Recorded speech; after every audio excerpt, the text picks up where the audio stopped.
जय श्री ओम नमः सिद्धेभ्य ओम नमः सिद्धेभ्य ओम नमः सिद्धेभ्य। नमो अरहंताणं नमो सिद्धाणं नमो आयरीयाणं नमो वज्रायाणं नमो लोये सवसाहुनं।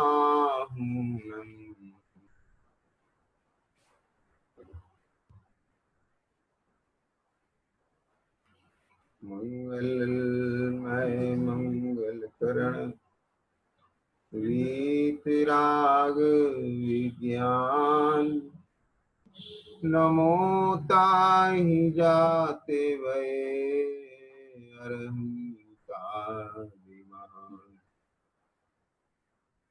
करि मंगल करि हूँ महा ग्रंथ करन के काज याते मिले समाज सब पावै निज पद।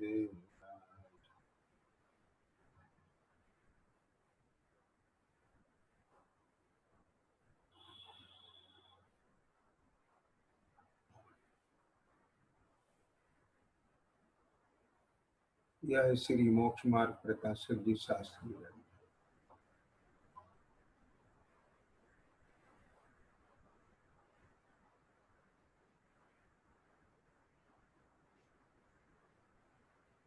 ग्रंथ का नाम कितना सुंदर है, मोक्ष मार्ग प्रकाशक।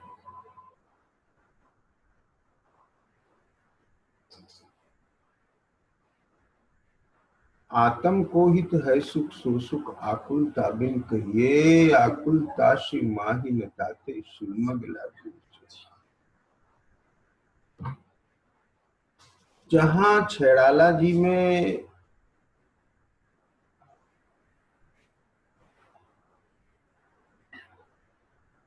पंडित श्री दौलत राम जी साहब मोक्ष मार्ग में लगना चाहिए इसकी प्रेरणा करते, तो यहाँ पंडित प्रवर श्री टोडरमल जी साहब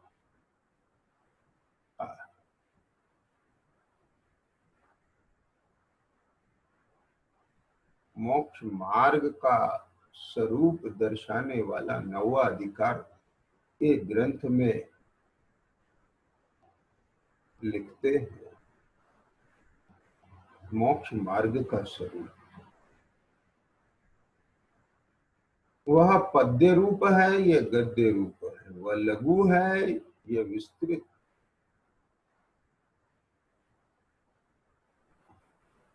इस नवे अधिकार में मोक्ष मार्ग का स्वरूप कहें उससे पहले आत्मा का हित मोक्ष ही है, यह प्रकरण लिखा और इसमें इस बात को बखूबी स्पष्ट किया कि प्रत्येक आत्मा का हित मोक्ष ही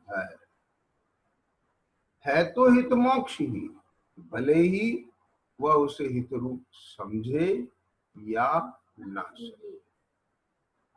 जिस प्रकार से आज की वर्तमान परिस्थिति में हर व्यक्ति की सुरक्षा स्टे एट होम पे है, अब वो भले ही इस बात को समझे या ना समझे, वह इसका पालन करे या ना करे, यह उस पर निर्भर करता है। यदि वह उसका पूर्ण रूप से पालन करता है तो अपने को सुरक्षित करता है, पालन नहीं करता है तो जोखिम में डालता है। इसी प्रकार ख्याल में आया ना, इसी प्रकार उनने ये बात कही कि प्रत्येक आत्मा का हित मोक्ष ही है, उसका विज्ञान भी बताया, भली प्रकार से स्पष्ट किया। अब जिनको वह समझ में आ गई, बात जच गई, भरोसा हो गया, तो वह पुरुषार्थ से मोक्ष की प्राप्ति करते हैं। लेकिन जिसको नहीं समझ में आया, नहीं नहीं हमारा हित तो खाने पीने मौज मस्ती करने में विषय कषाय में है,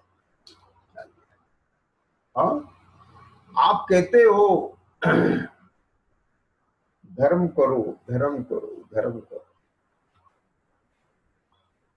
ख्याल में आया? धर्म करो। अभी तो हमारे खाने पीने के दिन है, मौज मस्ती के दिन है। पहले जीवन में कुछ सुख तो भोग लें, तब धर्म करेंगे ना।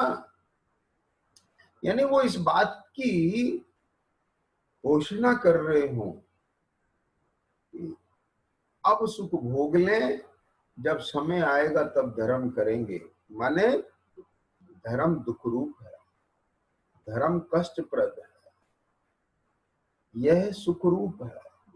लेकिन विचार करो, आज जैसे सब लोगों को ये समझ में बैठ रहा है, विश्वास बन रहा है कि घर में रहना कष्टप्रद नहीं है, यह सुख रूप है, वह घर में रहने में प्रसन्न है।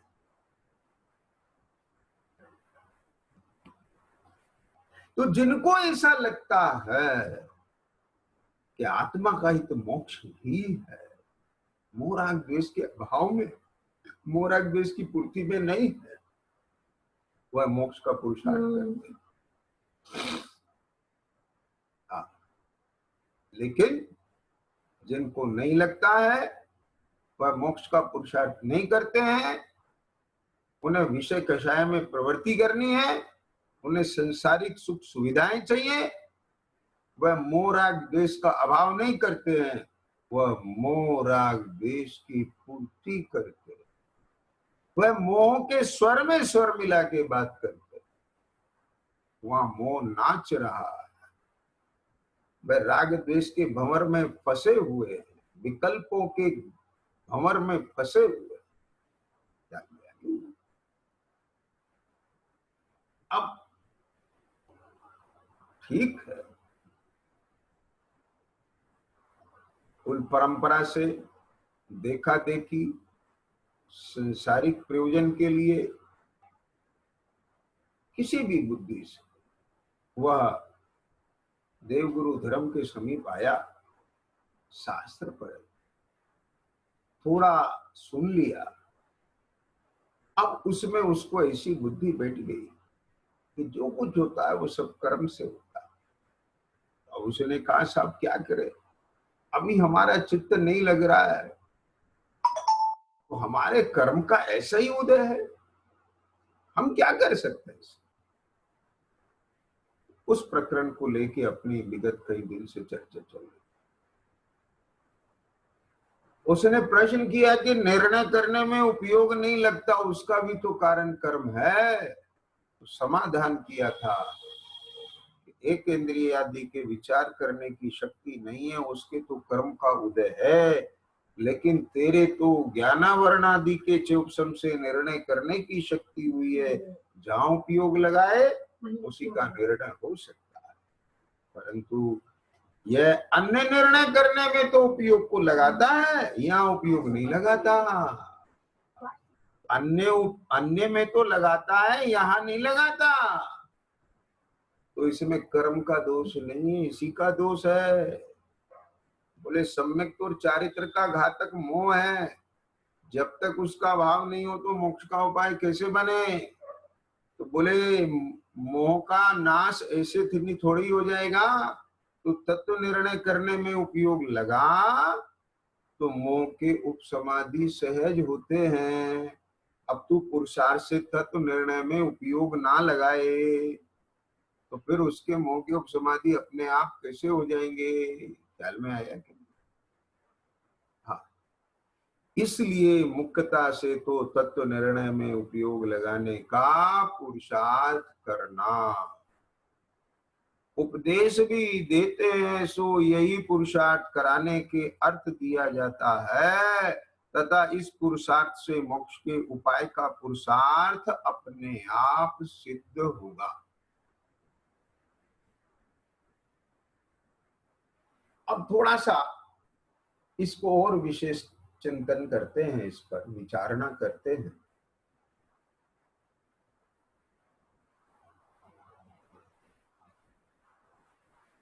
कुछ जीव तत्व विचार में उपयोग लगाते हैं, और वो इसके लिए सुनते भी हैं, पढ़ते भी हैं और बैठ के विचार भी करते हैं।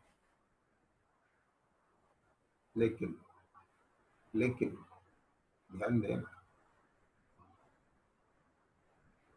उनकी मुख्यता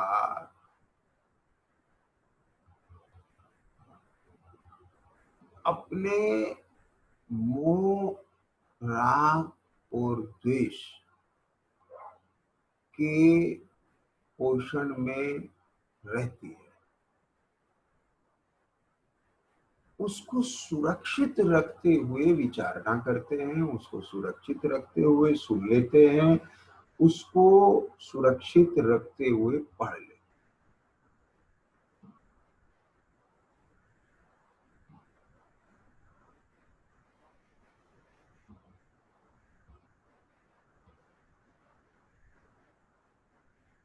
अभी थोड़ी सी बात अटपटी लगेगी। क्या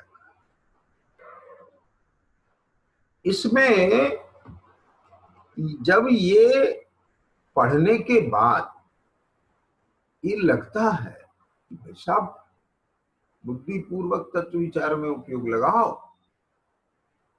बुद्धिपूर्वक तत्व विचार में उपयोग लगाओ, देखो तत्व विचार की महिमा। जब बार बार ये चीज पढ़ते हैं, उनको एक मुख्यता हो जाती है किसकी, कि तत्व में ही उपयोग लगा। तो प्राय ये देखने में आता है कि तत्व विचारणा, तत्व श्रवण, तत्व का पठन, यह एक रूटीन सा बन जाता है।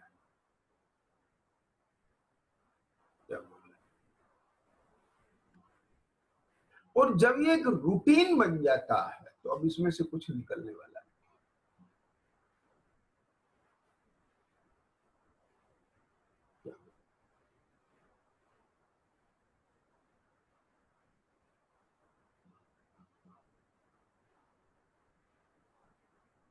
जैसे ध्यान से सुनना, आपने एक कहावत सुनी होगी, घर का जोगी जोगना आन गांव का सिख।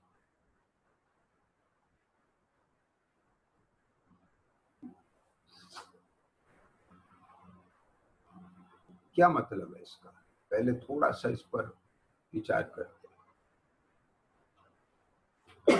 इसका अर्थ यह है कि जो आपके पड़ोस में रहने वाला है, रोज मिलने जुलने वाला है, जिसके साथ आप एकदम मतलब एक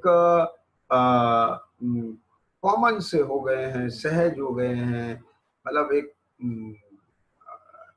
क्या कहें, आप समझ लीजिए, उसके लिए अनफॉर्मल की तरह से रहने लगे।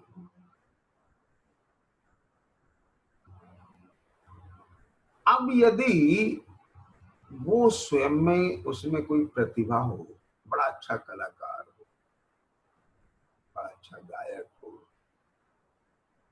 ठीक है,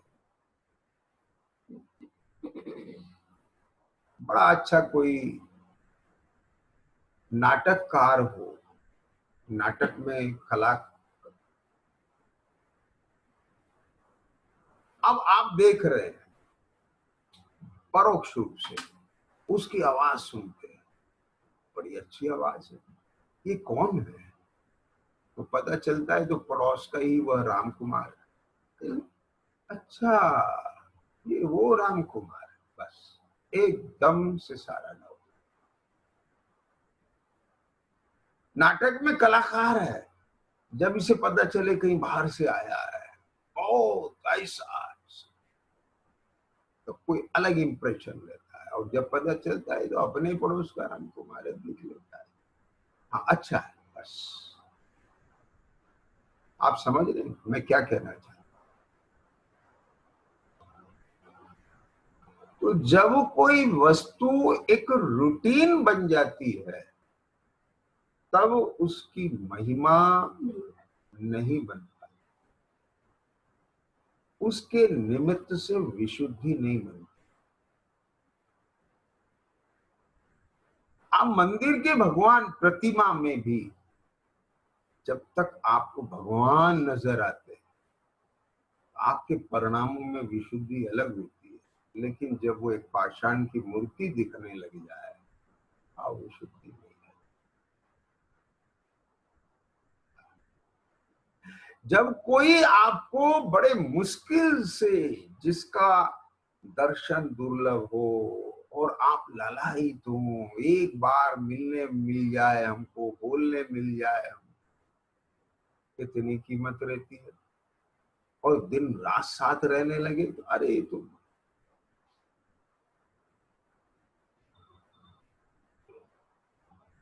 जो सहज सुलभ है उसकी कीमत तो नहीं रहती, भले ही वो बहुत कीमती, बहुत कीमती। अब हम सुबह से शाम तक ये ब्रीदिंग कितनी बार लेते हैं, इनहेल एक्सहेल करते हैं।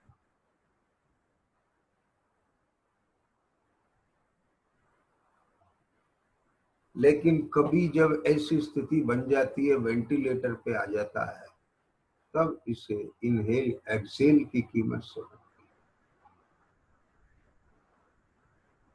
आई समझ लेता है।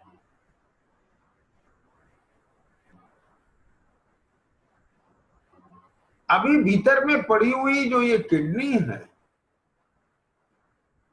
ऐसा कुछ भी खाएगा जिससे उस किडनी का घात होता रहे, कोई कीमत नहीं है, कोई उसका ख्याल नहीं है। लेकिन जब डॉक्टर कह देता है 80% खराब हो गई,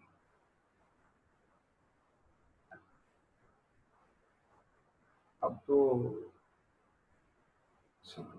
तब कीमत जगता है। समझ, मैं कुछ डिफरेंस फील कराना चाह रहा हूँ।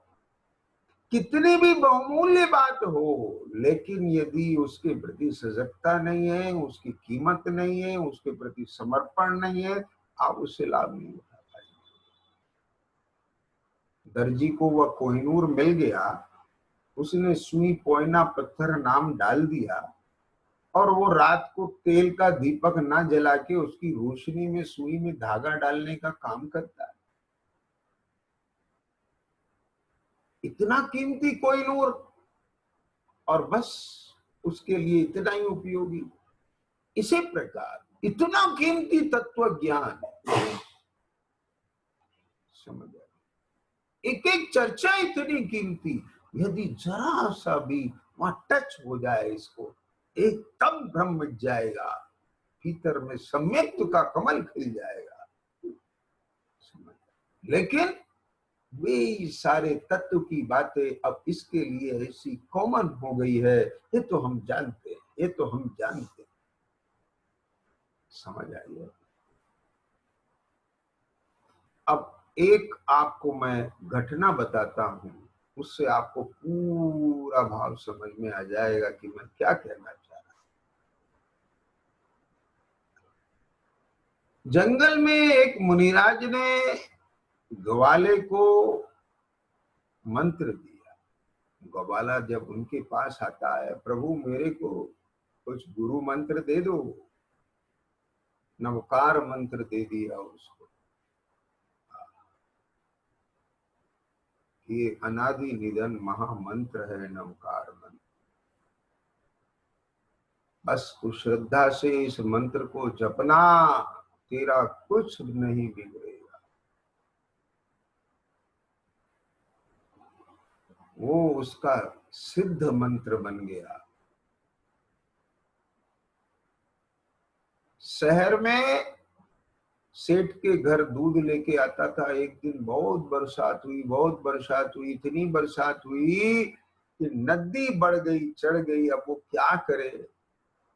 अब वो आया दूध लेकर के, नमस्कार मंत्र श्रद्धा पूर्वक उसने जपा, नदी पार हो गई। सेठ को आश्चर्य हुआ, बोले कैसे आ गया। बोले साहब अब ये मत पूछो आप। अब सेठ तो व्यापारी बुद्धि का है, वो जब तक पता न लगाए चैन किससे पड़े। बोले मेरे पास एक गुरु मंत्र है। अच्छा कौन सा गुरु मंत्र है, नहीं बताओ। बहुत खुशामद करने लगा, नहीं बताऊंगा नहीं बताऊंगा। अब गुरु सेठ को भी लग गई मैं भी पूछ के छोड़। उसने साम दाम सब चलाए, तब उसने बहुत विनय भाव के साथ में सेठ जी को, चलिए साहब आप नहीं मान रहे हैं तो मैं वो मंत्र बता। और जब उस ग्वाले के जीव ने उस मंत्र को सुनाया तो सेठ ने माथा ठोक लिया। सेठ ने माथा ठोक लिया और सेठ ये बोलने लगा, अरे इसके खातिर तने मेरे से इतने हाथ जुड़वाए पैर पकड़वाए हैं। यह मंत्र तो मेरे सारे बिट्टू चिट्टू सबको आता है। इधर आ। अब वो 4 साल का बालक 5 साल का बालक, अब उन्हें बुला बुला के सुनाओ जरा, वह सुना देते। अब उस वाले को लगा गुरुजी तो कह रहे थे बहुत अचूक है, बस तुझे बता रहा हूं मैं, और यहाँ तो ये सारे बालक बोलते।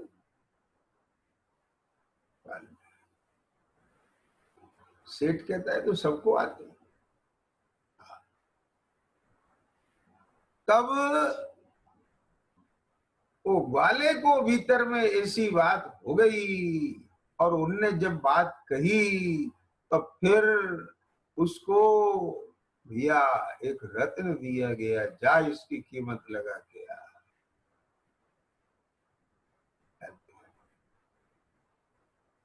ये तो रूपक है, हम मुनिराज के पास कहां से रत्न।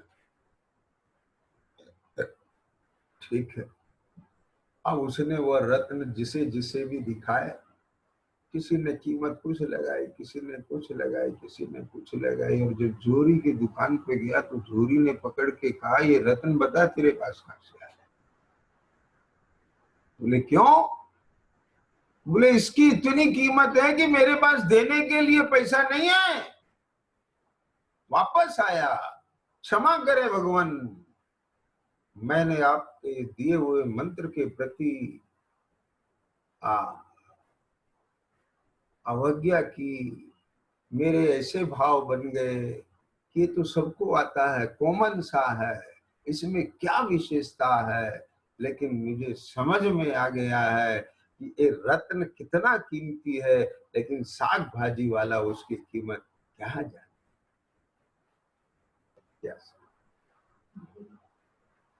ऐसे ही तत्व निर्णय में उपयोग तो लगाया, मैंने तत्व की बात की, तत्व की बात सुनी, आ हा बहुत बढ़िया साहब, गजब बात है, गजब बात है।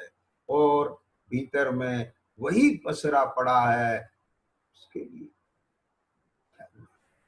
इसका नाम तत्व निर्णय में उपयोग लगाना नहीं है। क्यों? क्योंकि उसकी खोज रुक गई, उसका विस्मय रुक गया, अचंबा रुक गया, उसका आश्चर्य लगे, विशुद्धि बने, वो भाव रुक गया, उसका रूटीन बन के रह गया। ये तो सुनी हुई बात है, कोई नई बात बता, ये तो हम जानते हैं, कुछ और दिखाओ। भैया ध्यान देना, ऐसा यदि अपने में दोष आ गया हो तो बहुत गंभीर बीमारी है ये। क्या बोला है? यदि ये दोष आया हो तो बहुत गंभीर बीमारी है, ये विशुद्धि पैदा नहीं होने देगी। और जब तक विशुद्धि पैदा नहीं होगी तब तक कर्म की उपसमाधि नहीं। यह एक स्वभाव, यह आत्म स्वरूप, हाँ महान आश्चर्यकारी तत्व लगना चाहिए, इसमें से उसको नजर आना चाहिए, मुक्ति का मार्ग नजर आना चाहिए। यदि उसे मुक्ति का मार्ग नजर नहीं आ रहा है तो समझ लेना अभी अभी वो रूटीन मत रहे, बस दिमाग से काम चल रहा है, बुद्धि के स्तर पर। अब उसे जो नाम कहे समझ लीजिए, बस 6 उपशम का विषय बन के रह जा रहा है, जानकारी का विषय बन के रह जा रहा है, भाव भाषित नहीं हो रहा, यहाँ से जोड़ के नहीं दिख रहा, जो जिसके लिए यहाँ प्रेरित किया था वो नहीं। आई बात समझ, थोड़ा गंभीरता से इस बात को लेना, बहुत गंभीरता से। एक और तकलीफ यहाँ पर पैदा होती है, एक और तकलीफ पैदा कि इसमें प्राप्त पर्याय की जो तन्मयता की बात की जाती है, यह जीव जिस पर्याय को प्राप्त होता है उसमें तन्मय हो जाता है। तो जब यह श्रोता होता है, एक पर्याय डेवलप हो गई सुनने की, राग बन गया, सुनने का भाव उत्पन्न होता है, सुनने का, उसमें तन्मय हो गया, तो अपने को वहां से अनुभव कर, सुनाने का वक्ता हो गया, सुनाने का राग डेवलप होने लगा, तो वहां से अपने को अनुभव करने लगा, यानी प्राप्त पर्याय में तन्मय हो गया। दोनों प्राप्त पर्याय में तन्मय है, लेकिन दोनों को लग रहा है हम अपना उपयोग तत्वाभ्यास में लगा रहे हैं। कुछ ख्याल में आया?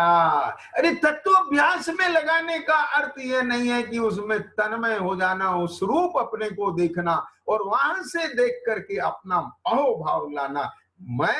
मैं तो तत्व की रुचि वाला हूं, मुझे तो तत्व के सिवाय और कुछ सुहाता ही नहीं है, ऐसा श्रोता हूं मैं तो तत्व की बात करने वाला हूं, इसके अलावा और कोई चर्चा नहीं करता हूं, ऐसा वक्ता हूं। ख्याल में आ गया? ये भी एक प्रकार का मोह है, एक प्रकार का मोह, ये भी एक प्रकार का रोग है। विचार करने की बात है, थोड़ा गंभीर होने की बात।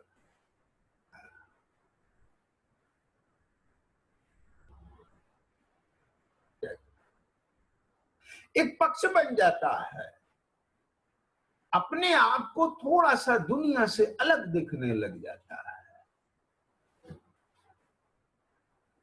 हाँ? जैसे आप रात में भोजन नहीं करते, आप उस भाव से अपने को अलग देखने लगे।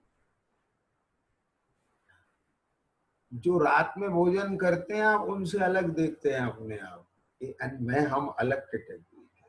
और रात में पानी भी नहीं पीते, अगर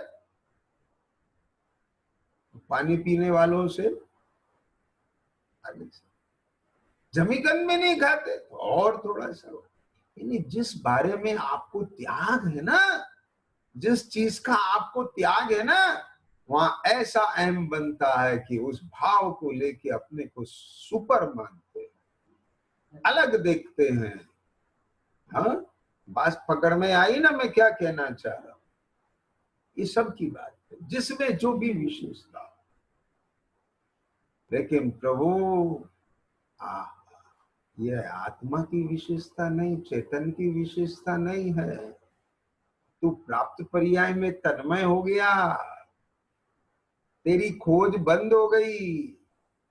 सम्यक को वो जीव प्राप्त करता है, सम्यक के सन्मुख मिथ्या दृष्टि वो है, उसको नाम दिया है सम्यक सन्मुख मिथ्या दृष्टि, जिसकी खोज चालू है, जो जिज्ञासु है, वह तन्मय नहीं हुआ है, उसके कदम रुके नहीं है, कोई कारण से बढ़ नहीं पाए, लेकिन उसकी निगाह लगी हुई, वह संतुष्ट नहीं हुआ है।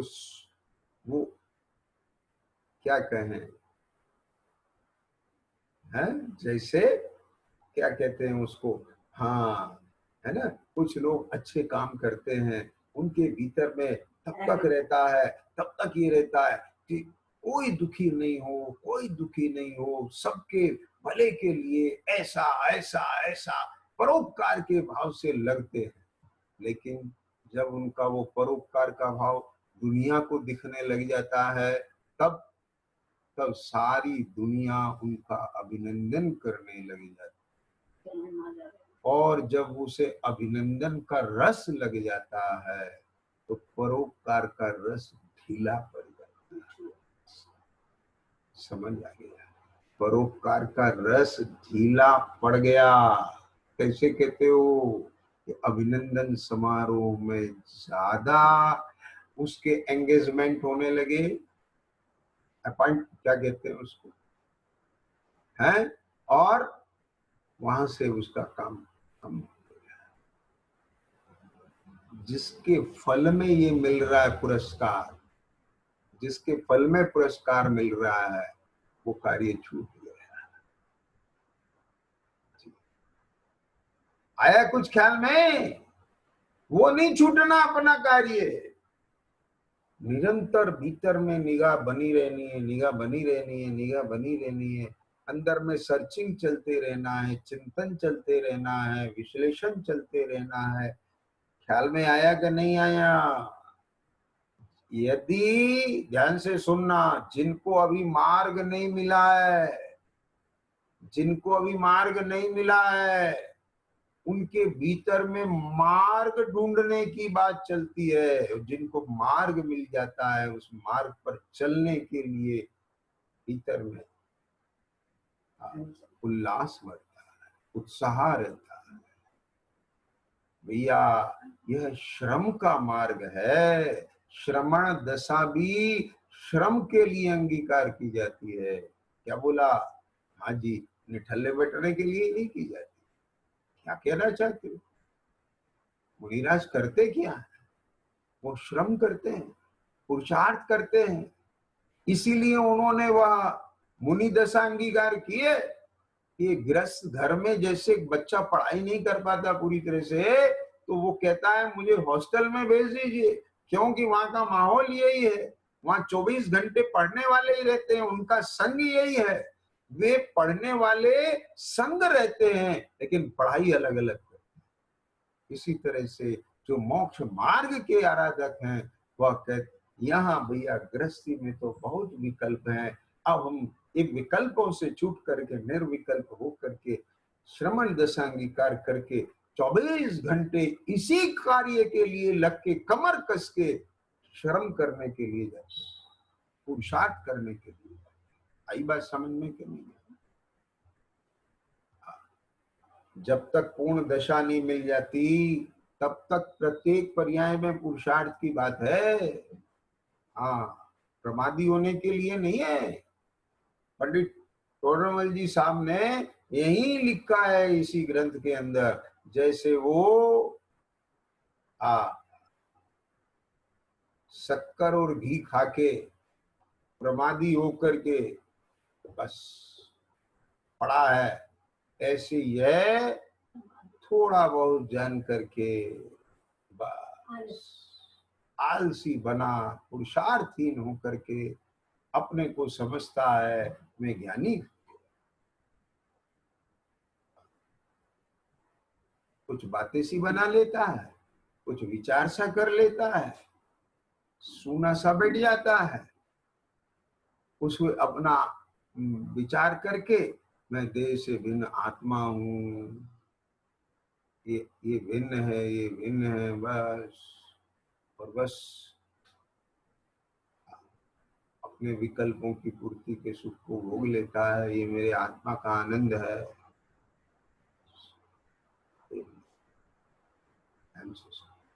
ये प्रकरण क्या उठ गया बीच में, ध्यान देना। तत्व निर्णय में उपयोग लगाए तब समय ही मौका भाव होने पर सम्यक आदि रूप मोक्ष के उपाय का पुरुषार्थ बनता है। अब इसमें भी कोई जीव, जैसे यहाँ आया था ना, ऊपर प्रश्न उठाया था ना पंडित जी ने, है कि द्रवलिंगी मुनि भी तो मोक्ष के अर्थ ग्रसपना छोड़ के तपस्या आदि करता, पुरुषार्थ तो किया, कार्य सिद्ध नहीं हुआ। तो इसलिए पुरुषार्थ करने से कोई सिद्धि नहीं है। तो जवाब दिया अन्यथा पुरुषार्थ से सिद्धि कैसे हो। तो यहाँ भी कोई प्रश्न करे, साहब हम तो बहुत तत्व निर्णय का अभ्यास कर रहे हैं तो भी कार्य सिद्ध नहीं हो रहा है, तो क्या करें?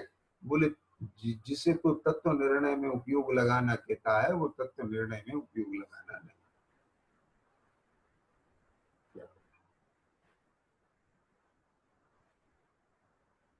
वो दर्द चाहिए उसके लिए, दर्द चाहिए उसके लिए।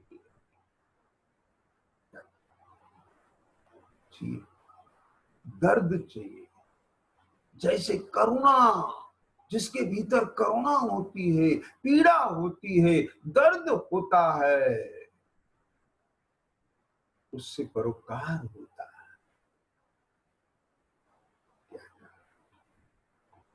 परोपकार के कार्य बहुत लोग करते हैं, भूखों को खाना भी खिलाते, दर्द नहीं है, खिलाते हैं बस।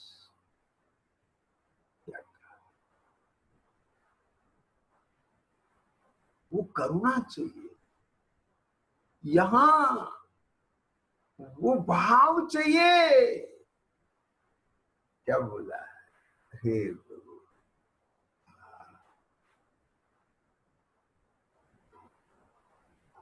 जो भाव सोने नहीं देता, जो भाव कहीं राख का रस लेने नहीं देता,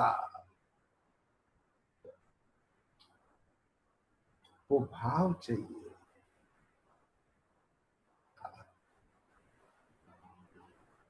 बहुत काम बाकी है, बहुत काम बाकी है, आराम हराम है। कुछ ख्याल आया कि नहीं आया? हम तो निरंतर काम में लगे,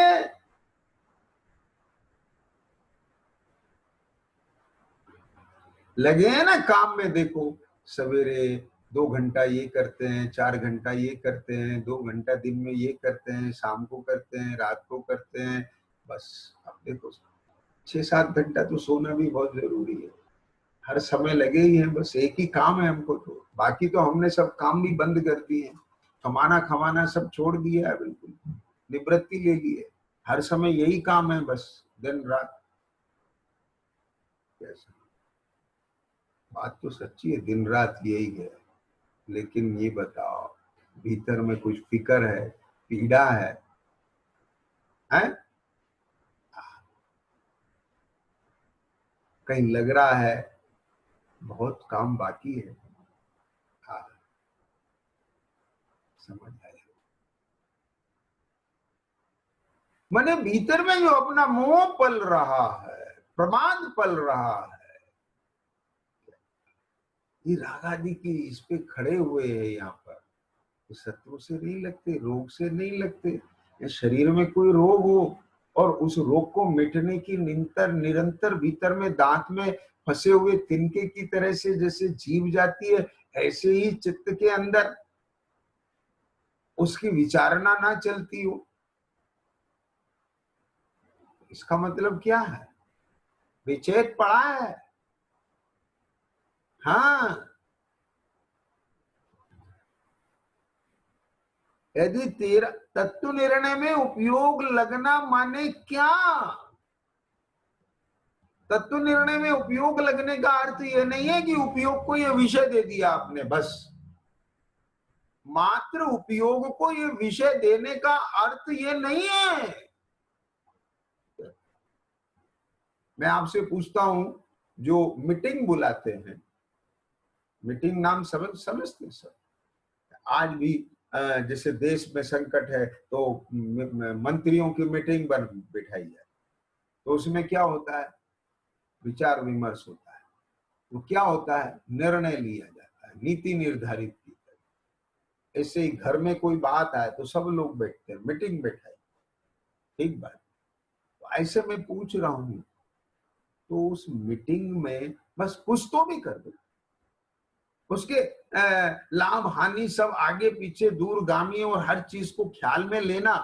कैसे खुल के आती है बात, कैसे करंट होता है आपका उपयोग।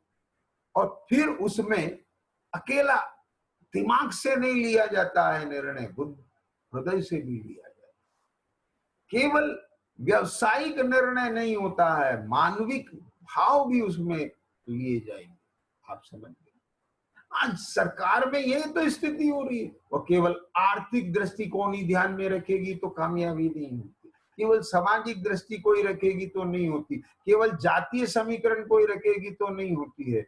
उसको हर मूल्य को ध्यान में रख करके निर्णय लेना चाहिए, नीति निर्धारित करना चाहिए, जिसमें आर्थिक भी हो, सामाजिक भी हो, राज है, और उसमें आध्यात्मिक भी हो, मानवीय मूल्य भी हो, सारी चीजें, संस्कार भी हो। क्योंकि किसी को भी गौण करेंगे तो उसके फल, रिजल्ट आएंगे, आएंगे। आपने किसी भी अंग को यदि गौण किया तो उसका फल भोगना पड़ेगा भाई, बस। हाँ, तो अकेला कुछ तो भी करना उसका नाम नहीं होता है। अकेला बस 7 तत्व के नाम याद कर लिए, परिभाषा याद कर लिए, इसका उसका विश्लेषण कर लिया है, खूब अच्छे से कॉन्सेप्ट क्लियर कर लिया है और उसे कहना आ गया है, विचारना आ गया, इसका नाम नहीं है। यहां होना चाहिए मैं रुल रहा हूं, मैं जन्म मरण कर रहा हूं, मैं पंच परावर्तन कर रहा हूं, ये पर्याय छूट गई तो कहां जाके पढ़ूंगा। यहां से जोड़, यहां की तकलीफ आना चाहिए, यहां का दर्द उठना चाहिए। यदि यहाँ का दर्द नहीं उठता, यहाँ महसूस नहीं होता, ये मेरी बात है, मेरे लिए, मैं किसी को सुनाने के लिए नहीं कर रहा हूं, ऊपर ऊपर से नहीं कर रहा हूं, भीतर से कर रहा हूं। जब तक यहाँ की पुकार नहीं आएगी तब तक तत्व निर्णय में उपयोग नहीं लगेगा। उपयोग को विषय मिल जाएगा, लेकिन तत्व निर्णय माने क्या कि जहां केवल मैं खड़ा हुआ दिखाई दूं, अपना अस्तित्व दिखाई दे, अपना दुख दिखाई दे, अपना सुख दिखाई दे, दुख के उपायों को दुख के कारणों को मिटना है और सुख के उपायों में लगना है। ये निर्णय, इसका नाम तत्व निर्णय। समझ में आया क्या? दो टू क्लियर कॉन्सेप्ट, बिल्कुल यहाँ के साथ न केवल एक विश्लेषणात्मक बुद्धि के साथ में निर्णित कर लिया, ये स्वरूप है बस, और फिर पढ़ा है हमें। ये क्या मतलब है इसका नाम तत्व निर्णय नहीं होता, नहीं होता इसका। भैया समझ में आ रही बात? और फिर ये कहे हम तो तत्व निर्णय में उपयोग लगा रहे हैं, फिर भी कुछ नहीं हो रहा है, अब क्या करें, कर्म का दोष है।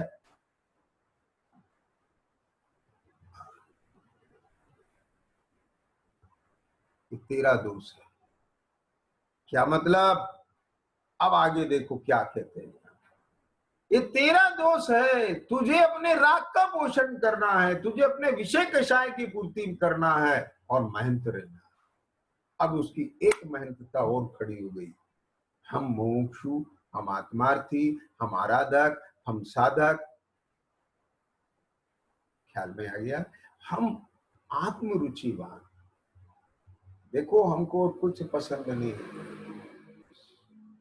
और भीतर में पोषण किसका चल रहा है? देखो ध्यान से सुनना भैया, ध्यान से सुनना।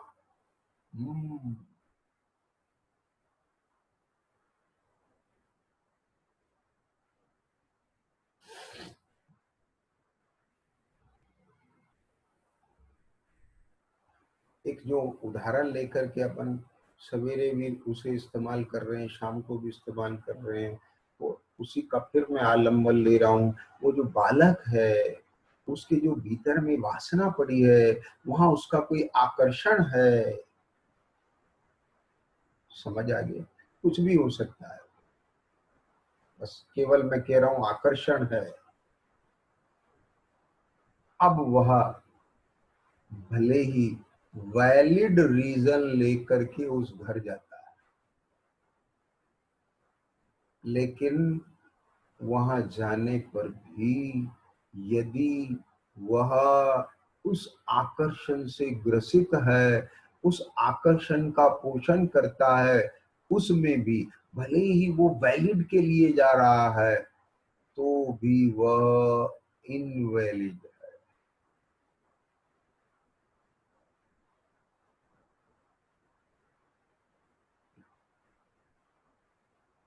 ध्यान से सुन, तो भी वह इनवैलिड है। लेकिन जिस दिन उसका भ्रम टूट जाएगा, अरे वहां कोई आकर्षण नहीं है, उसमें कोई आकर्षण नहीं है, ये जो मुझे वहां पर जो आकर्षण था वो मेरा पागलपन, इसमें कुछ नहीं है, तो समझ लेना भ्रम मिट गया, श्रद्धा सही हो गई। अब जाता है, पर कभी कभी अस्थिरता से उसे वहां की वो संस्कार को हृदय में आ जाता है, लेकिन तुरंत भीतर से निषेध वर्तता है और वहां से हट जाता है। वह चारित्र का दोष है।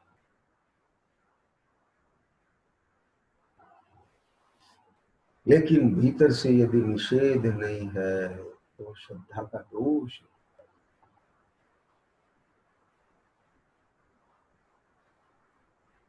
इन विषय कषाय में यदि भीतर से निषेध नहीं है, ये तो श्रद्धा का दोष है।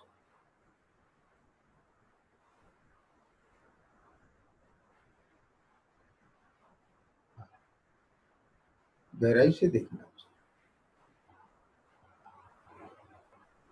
क्या होगा।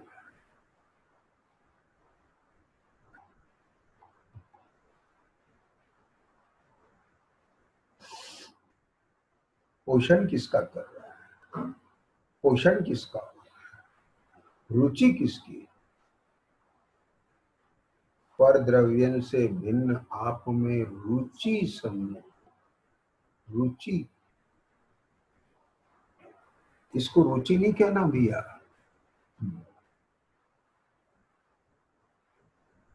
साहब हमको और कोई बात सुहाती नहीं, बस यही सुहाती। हम्म।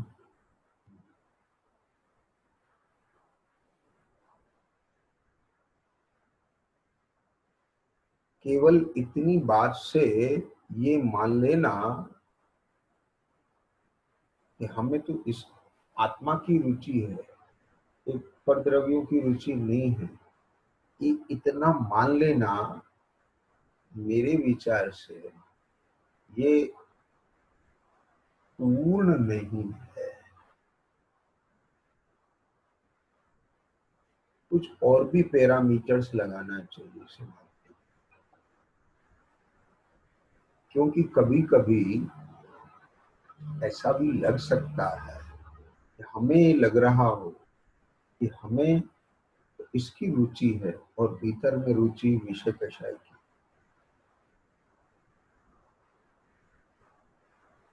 मोहरा द्वेष भीतर में पल रहे हैं और हमारी निगाह नहीं जा रही। हमें लग रहा है जैसे, आप समझ गए ना, द्रवलिंगी मुनि को लग रहा मैं कितना पुरुषार्थ कर रहा हूँ, और लोगों को भी लग रहा है कितना पुरुषार्थ किया, राजपाट छोड़ के आया। मजाक बात है।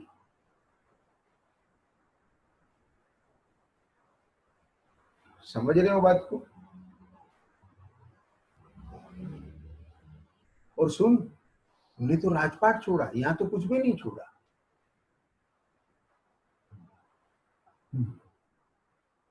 यहाँ तो केवल उपयोग को एक विषय दिया है दिन रात, बस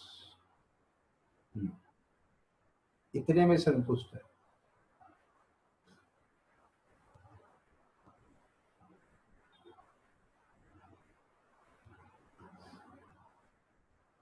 कुछ आ रही है बात पकड़ में? उसकी तो कषाय की भी मंदता बहुत है, इसके तो वो भी नहीं है, बस केवल एक विषय दिया है, चल गया, बस एक रूटीन बन गया, एक रूटीन बन गया।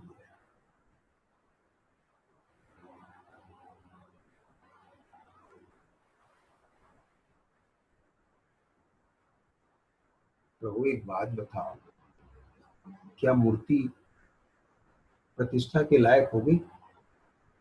उसमें कोई काम करना बाकी नहीं रहा? अगर बाकी है तो उस पर वर्क चलता रहना चाहिए।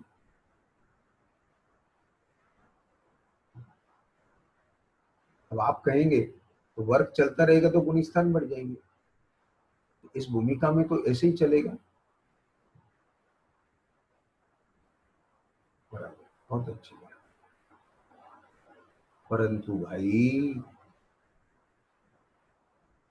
वर्तमान में जो तुम उपयोग को ये विषय दे रहे हो, यहाँ सुनना ध्यान से।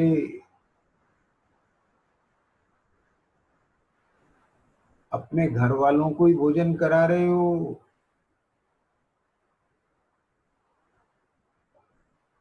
उसमें कम से कम भाव विशुद्धि तो हो। बिना भाव विशुद्धि के एक रूटीन की तरह से रोटी पटक देने को भोजन कराना मत मान लेना।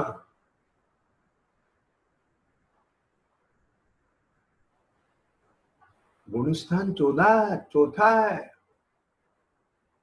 लेकिन जिसके चौथा गुण स्थान है उसके भाव विशुद्धि रहती है उस गुण स्थान प्रमाण। भावना रहती है उसके निरंतर। रूटीन नहीं होता अकेला केवल। मेरे शब्दों को नहीं पकड़ना, आशय को पकड़ना और अवलोकन करके देखना। अपने में कोई दोष हो तो मेटना, औरों के दोष देख के कषाय नहीं करना और इन शब्दों को पकड़ के कषाय नहीं करना। आज से समझोगे तो आपको बहुत हितोपदेश लगेगा, हितरूप चर्चा लगेगी। आशय नहीं समझे तो कषाय भी बन सकती है। क्या कह रहे?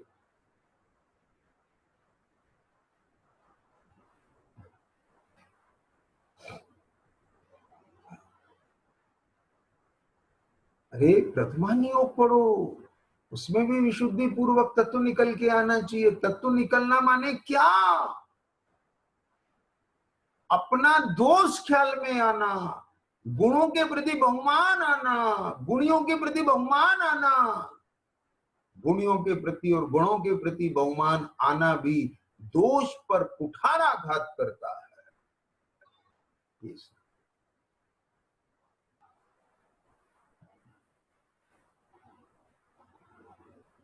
अगर किसी भी चर्चा से स्वयं को ना जोड़ा जाए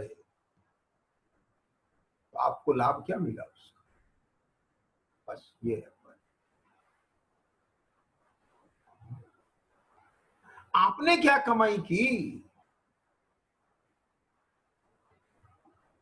बोलो। आप तो कुछ उपलब्धि करके आए या केवल अपने मोह का पोषण करके आए? अपनी कषाय का पोषण किया आपने, उसमें शोषण भी हुआ कुछ? अरे प्रभु, लाभ ना हो तो नुकसान भी तो ना हो, ये मतलब है। बहुत गहराई से देखना, अवलोकन करना। बहुत बहुत ज्यादा बोल गया मैं, लेकिन मुझे लग रहा है शायद केवल इतना बोलना इसलिए है कि ये केवल इतने बोलने से काम नहीं चलेगा। इसके लिए तो बहुत चिंतन करना पड़ेगा और सजग रहना पड़ेगा, क्योंकि एक ऐसा चोर भीतर में घुस गया है वायरस कि जल्दी से नहीं निकलने वाला। अभी ख्याल में भी आ जाएगा पर उसकी आदत पड़ गई है, वो फिर आकर के फिर पनप जाए। इसको बहुत सजगता सावधानी के साथ में निकालना पड़ेगा। जल्दी से नहीं निकलेगा। अगर बल आ गया और कोई विशुद्धि बढ़ गई और पर्यायगत योग्यता बन गई तो एकदम पटक सकता है, कोई दिक्कत की बात नहीं। तो जैसे जैसे जिसकी अपने योग्यता प्रमाणकारी है, लेकिन करने लायक है। बीच में बात आ गई कि जब यहाँ पर बात आई कि तत्व निर्णय करने में उपयोग ना लगाए तो इसी का दोष है, लेकिन हमें ये दोष दिखता नहीं है, क्योंकि हमको ऐसा लगता है कि हमारा उपयोग तो बहुत लगता है, हम तो रात दिन यही काम करते हैं। तो मेरा इसमें ये आज की चर्चा का जो एक मूल बिंदु रहा वो ये रहा, केवल उपयोग को ये विषय देना ही तत्व निर्णय में उपयोग नहीं लगाना कह सकते, जब तक कि उसमें से कोई निर्णय डेवलप ना। और निर्णय भी हो गया। क्या निर्णय हो गया? ये है, ये उपादेय है, ये ज्ञेय है। तो अब ध्यान देना, निर्णय के बाद भी पुरुषार्थ हर समय है। क्या मतलब? हे लगता रहे, उपादेय उपादेय लगता रहे, भले हे का त्याग हो के उपादेय की प्राप्ति ना हो पाए। उसकी भावना बनी समझ है। और केवल भावना भी सूखी भावना ना हो, छूती हुई भावना। हवा सूखी हवा नहीं, आम के पेड़ को छू करके उसकी गंध लेके आए। समझ आ गई बात? यस, उसमें उस तत्व की खुशबू होना चाहिए, उसमें हेता हेता रूप भाव भाषण होना चाहिए, उपादेयता रूप भाव भाषण होना चाहिए। वो काम करेगी। उस भाव विशुद्धि के बल पर कर्म के उपशमादि होंगे, केवल शुष्कता से नहीं होंगे। आप समझ गए?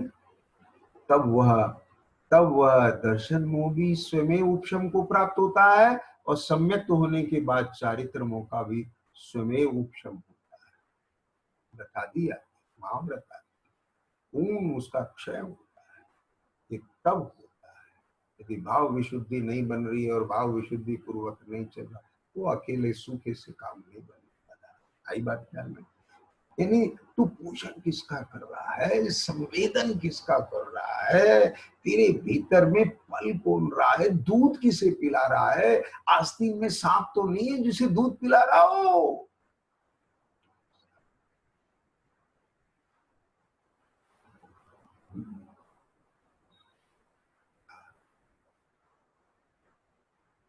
प्रसन्नता तो बहुत है जीवन में, लेकिन प्रसन्नता का आधार क्या है? तेरी प्रसन्नता का आधार सत्कर्म है, या तेरी प्रसन्नता का आधार ये एप्रिसिएशन, प्रशंसा है? तेरी इस प्रसन्नता का आधार राग की पूर्ति है, या तेरी प्रसन्नता का आधार राग का भाव? राग का भाव भी नहीं हो रहा है तो राग पर तेरी शत्रुता जैसी दृष्टि, अब मैं इसे परास्त करूंगा, ये भी एक प्रसन्नता का आधार हो सकता है। तो केवल प्रसन्नता को देखकर प्रसन्न नहीं होना, प्रसन्नता के साथ यह भी दिखना चाहिए इस प्रसन्नता का आधार क्या है। जैसे एक व्यापारी बिक्री को देखकर खुश ना हो, यह भी देखे उस बिक्री में प्रॉफिट भी हो रहा है।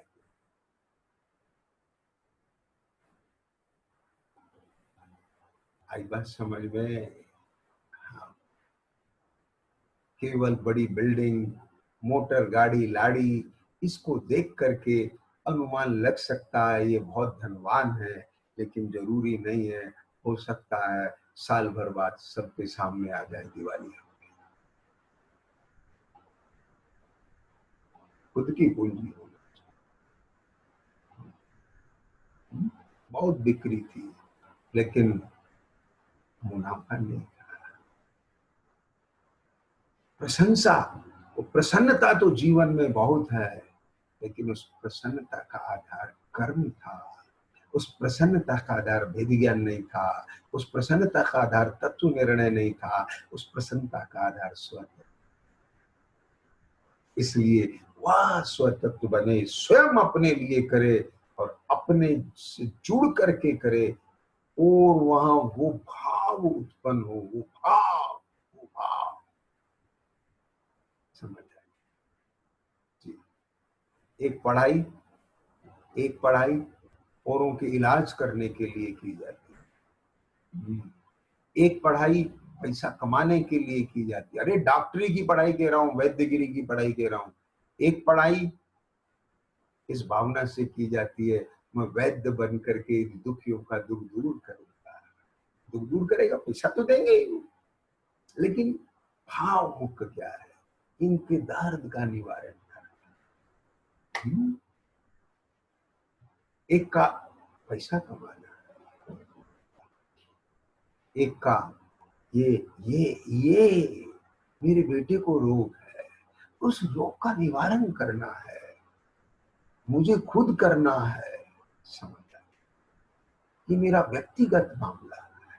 ऐसे ही यहाँ ये मेरे हित की बात है, आत्मा का हित, मेरा हित, आत्मा का हित नहीं, मेरा हित। अप्पा अप्पा, क्या ये बिल्कुल 100% लगता है अप्पा मेरा हित लगता है, नहीं, ये तो आत्मा का हित लगता है। कहीं ना कहीं कोने में इसका अपनापन और आत्मीयता इस इंद्रिय में पड़ा हुआ है।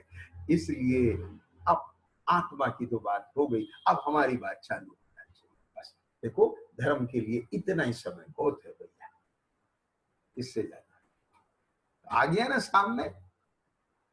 तुमने अभी तक किसके खाते में जमा किया है? बोले आत्मा के, धर्म के खाते में। अब देखो, कुछ समय हमें भी तो चाहिए ना भैया। ये इस प्रकार क्रॉस चेक करोगे तब समझ में आएगा। देखो, झूठा फंसेगा तो है, झूठ तो फंसता है, झूठ पकड़ा जाता है, लेकिन उसे पकड़ने के लिए बहुत सजगता चाहिए। ऐसी मोह बच के नहीं निकल सकता है। मोह फंसेगा, झूठ फंसेगा, लेकिन उसके लिए सजग उपयोग चाहिए। यदि उपयोग सजग नहीं है तो बहुत मूर्ख बनाता है, बहुत मूर्ख। ऐसी मूर्खता ना बने। हम ताते जिनवर कथित तत्व अभ्यास करेंगे। ये बहुत महान पुण्य का उदय है, महाभाग्य है। इसकी कीमत अभी नहीं आ रही। जब इस मार्ग की प्राप्ति हो जाएगी, स्वरूप की प्राप्ति होगी, तब इसकी कीमत आएगी। और जितना जितना इस मार्ग पर आगे कदम बढ़ेंगे, महिमा और बढ़ती है भगवंतों की। समझ महिमा बढ़ना माने लाभ मिलना, लाभ मिलना यानी बहुमान आना, बहुमान आना अर्थात लाभ मिल रहा है। ताते जिनवर कथित तत्व अभ्यास, सम्यक प्रकार से अपना उपयोग तत्व निर्णय में लगे, इसी मंगल भावना के साथ।